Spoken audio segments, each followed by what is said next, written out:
Hello, today we're going to be talking about a few regular routine homeowner maintenance items that are regularly scheduled or need to be scheduled for a new house.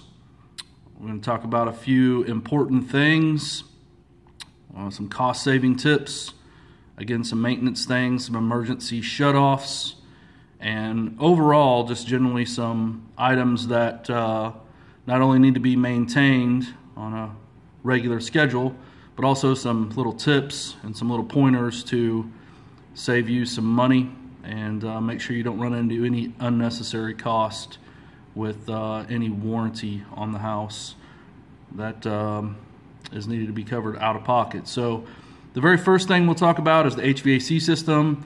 This particular home has two thermostats, one downstairs that controls all of downstairs, one upstairs that controls all of upstairs. This is a damper system, so there is one unit with two thermostats. Some homes have two units with two thermostats. This particular home is under the amount of square footage that requires two units, so this is just a single unit, which is a damper system.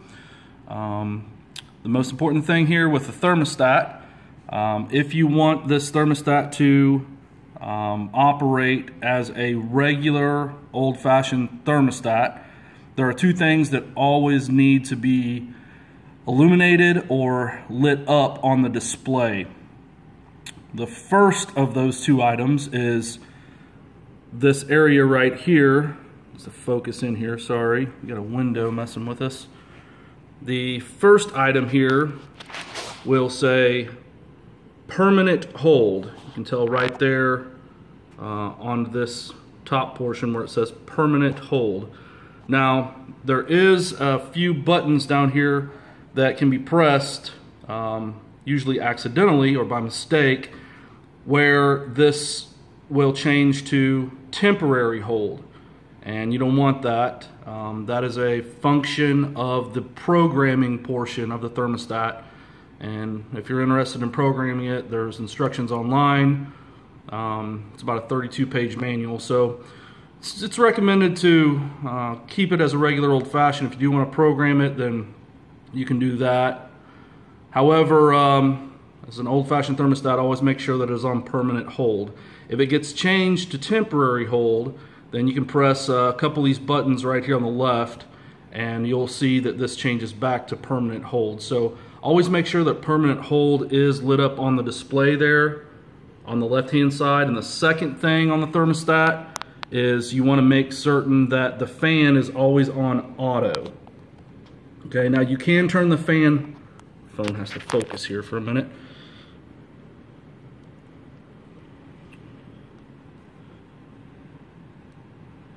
So where the fan says auto right here, you always want to make sure that the fan is on auto and it is not on.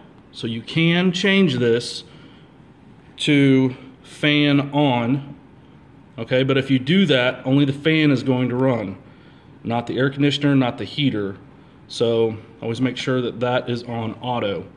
And basically what you're doing is you're asking the thermostat to automatically permanently hold this temperature, whatever temperature that you tell it that you want to have the interior temperature be. So that is going to be your actual temperature, and that is your desired temperature right here. Sorry, my phone's kind of messing around here. So automatically permanently hold that temperature. Okay, so right now it's running. We'll go ahead and turn it back to 75.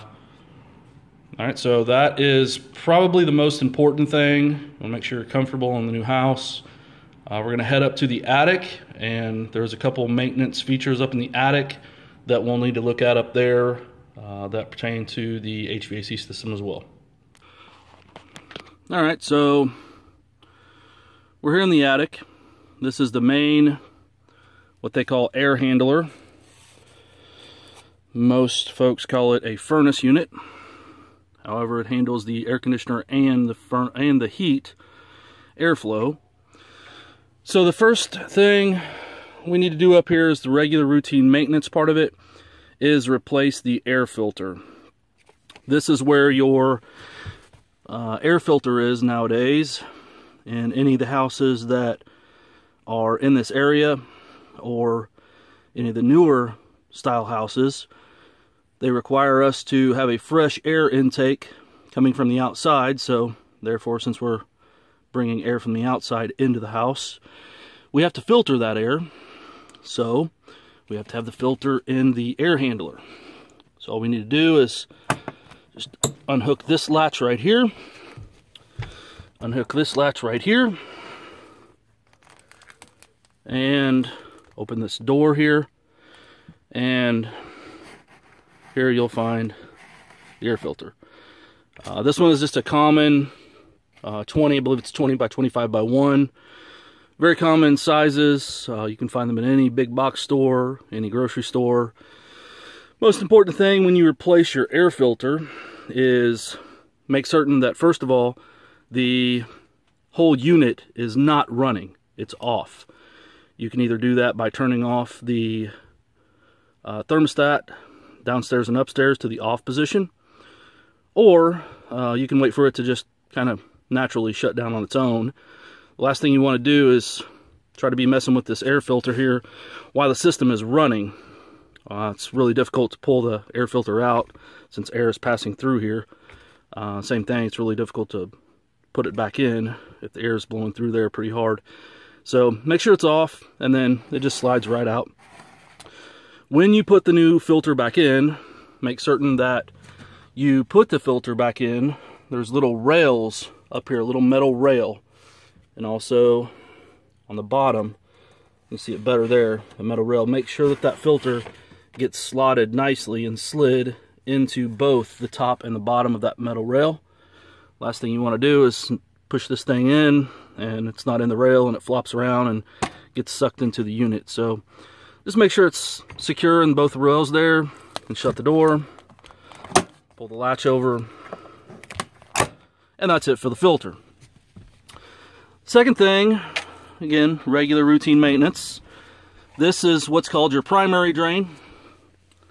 Right here with this open top. This is where all of the moisture that's gathered from the air conditioner, it gets condensed up here in this unit and turns the moisture, drains down this pipe, and then down through another pipe into one of the bathroom sink drains. It's recommended to put about half of a gallon jug of Clorox or bleach. Doesn't matter what brand you use, doesn't matter if it's scented, just regular bleach down this hole right here. So you probably want to buy a little filter to put in top of here so you can pour it in there. Don't want to pour the whole thing real fast into there. You want to try to eliminate any of it going back into the system. You do have to put enough in here that it goes down this tube here and there's a little loop. So you have to fill all that up and then put enough bleach that it runs and chases all the way down to the bathroom sink drain. It's very typical, very standard of any house to have this primary drain. If this ever does get clogged up, then it will start going to the drip pan here, this metal pan that sits underneath the whole unit. And at that point it starts draining through your secondary drain line, which is right here. And then this line runs out and over a window outside, which we'll get to here in a second. So half a bottle of bleach down here. You can't do it too frequently, but again, you don't want to do it every month. Like the air filter, I meant to mention on the air filter, supposed to replace those every 30 days. Just the cheap ones that you can buy at the store.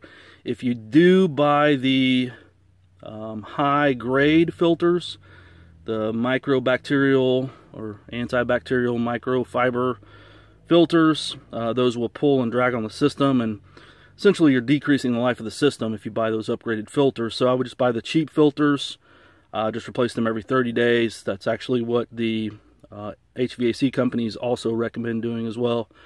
So once a year for the bleach down this drain. I always say, if you can remember, right before you start using the air conditioner or right after you start using the air conditioner. So typically around November, and then again around, well, it just kind of depends, April, late February or late March, April. But one time a year is just fine. That way you don't ever have to worry about this getting clogged up and going to the secondary drain. If that happens, you have to have a HVAC company come out and clean this drain out, and it'll cost anywhere between $300 and $500. So once you're through here and you're fine. Also, there is another switch. We have a light switch up here that controls the attic light, but there's also another switch up here. Typically it's either labeled AC or furnace or heat, and that switch always needs to be on the on position. Usually it's located in the attic somewhere around like our waistline or maybe like a shoulder. So if this ever accidentally gets bumped or hit into the off position, you will lose electricity to the main furnace unit here. So what that would mean is you're going to lose heat and you're going to lose air conditioner. So when that comes into play is if it's really cold outside in the wintertime and someone's up here grabbing some holiday decorations or whatever the case may be, if this gets bumped and it's freezing outside, you're going to lose heat, and it's not going to come back on until this switch is flipped back on. And it takes a minute or two for it to reset, since there's a computer inside of it. And that's pretty much everything for the attic regular maintenance for HVAC. I'll go back downstairs and take a look at the sprinkler system. But actually, before we look at the sprinkler system, let's look at the water shutoff real quick here. There's a new style of water shutoffs that they're all installing now. This is a vinyl push-pull system. So what this is most folks are familiar with the old twist, the turnstile, where you just twist the water off on the valve here, and we have now gone to a push-pull system. So you can see this knob that is right here. If that knob is pushed in, then that means that the water is on. If you pull this knob out, you can see that the water is going to turn off. So if you ever get a toilet that is starting to overflow or gets close, you want to take this and usually just take it just like this and just pull it straight out, and it'll come out just a few inches, and it'll shut the water off to any plumbing component that's in the house. So the toilet obviously only has cold water, so there'll only be one shut off here. However, here at the powder sink, we have a hot water over here on the left side where the hot is usually located, and then we have a cold on this side here. So you'll have a hot shut off and a cold shut off for any of your sinks. So that also goes for the master sink. There will be 4 shut-offs there.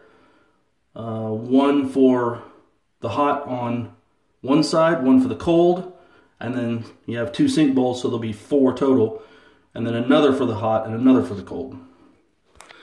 And now we're underneath the kitchen sink, because the kitchen sink, we've got an additional one here. So we have the hot for the kitchen sink, we have the cold for the kitchen sink, and then we have this one here, which actually runs over to the dishwasher. So this is a hot. So if anything happens to the dishwasher, you need to shut the water off in the event of like an overflow or any kind of repair, then you want to take that and just pull this knob out here. One other quick note, there's also a gas. The house has natural gas. There'll be a gas manual emergency shut off that's going to be located close to your range, oven, cooktop. This particular house has an electric oven and a gas cooktop. So this is the emergency gas shutoff for the gas cooktop. So you can see has this yellow turnstile right here, this lever. So you just take that and pull it towards you or push it back at a 90-degree angle, and it will manually cut the gas off on that pipe. In the event where you, let's say you have some kind of crazy grease fire or some kind of weird flare up on the cooktop, you can just reach right down here and turn the gas manually off. Theoretically, the knob should turn it off, but if that doesn't work, then you can always go up here to this knob here. It's the same application, the same turnstile that you have in the attic. Since this house does have gas, the attic furnace air handler unit has a line up there where if you ever need to turn the gas off up there to the furnace unit, you can do so there. Also, the water heater has a shutoff that looks very similar to this as well. And then the fireplace also has a manual shutoff that looks just like this. All you need to do is just lift off the fireplace face just kind of gently. It's just hanging on some studs that come out of the firebox itself. Take that off, and at the bottom it will expose the shutoff. We'll look at that real quick and then look at the sprinkler system.